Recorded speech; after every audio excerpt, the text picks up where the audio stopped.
ito! Atin to! Atin ito! Atin to! Mhm.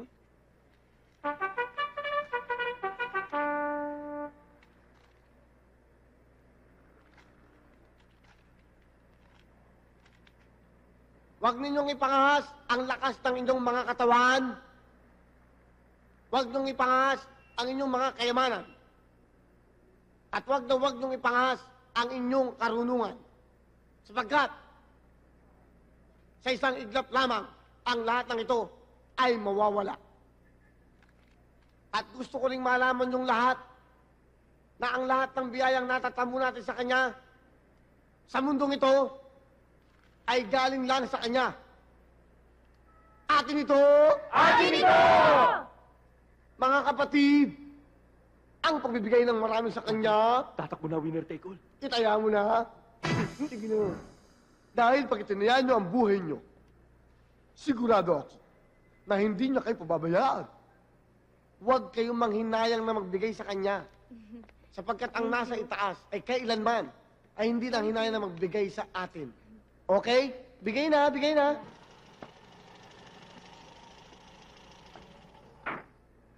Ano yung nagkakagulo riyan? Yung grupo naman druga, sir. Ayun, sir, oh.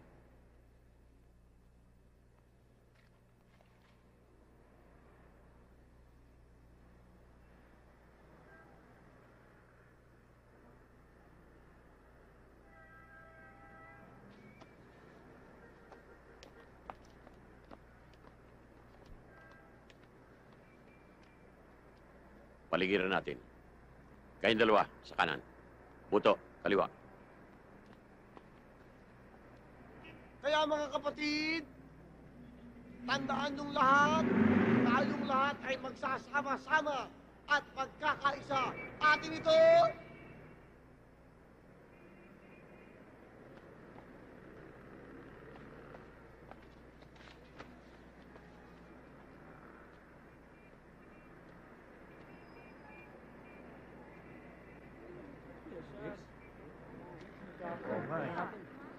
Nasaan yung nangangaral dito?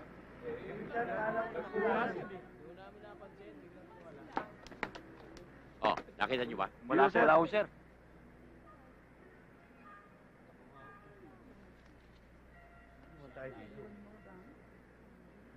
Alam niyo ba na ang grupong yon ay grupo ng mga mandurugas? At yung nangangaral ay hindi totoong ministro.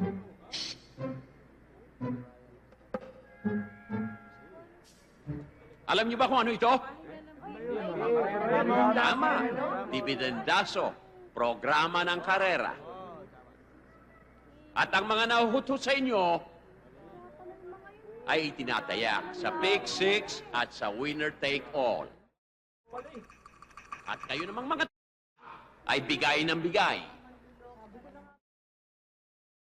At ngayon siguro sasabihin niyo sa akin kung nasaan ang mga mandurugas na yon.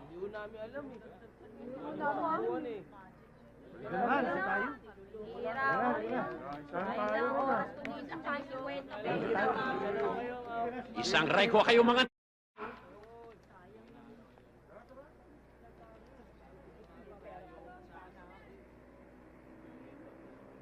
Mando!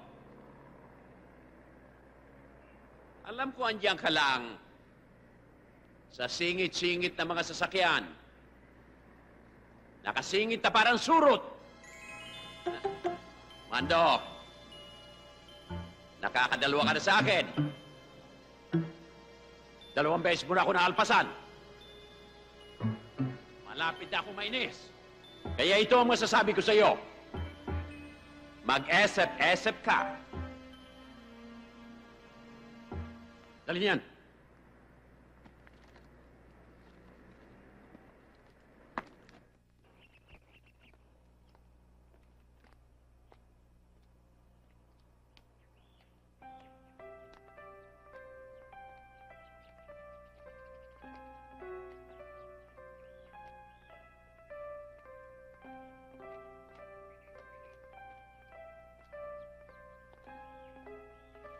Mukhang malalim ang iniisip mo, ah.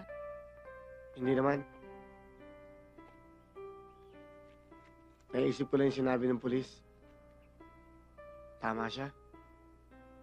Tinuturuan natin maging tamad yung mga taong tinutulungan natin. Mando, ang tamad lang na tao ay yung mga taong pwede pang magtrabaho pero hindi binabanat ang kanilang mga buto. Sa halip ay umaasa na lang sila sa ibinibigay ng iba. Pero yung mga taong hindi na kaya magtrabaho, yung may sakit, imbalido, at yung matatanda na walang kamag-anak na mag-aasikaso sa kanila. Sa tingin ko sila ang dapat natin tulungan. Sa bagay, sabi nga ng matatanda, ang ginagawa mo sa tao, parang ginagawa mo na rin sa Diyos. Sa makatuwid pala, Mando. Parang dinudugasan na rin natin ng Diyos. Kaya nga nagbibigay tayo ng tulong para mabawasan ang mga kasalanan natin. Ganun ba yun? Oo, Sabi ko na nga ba eh. Bakit? Wala na akong sinasabi ah.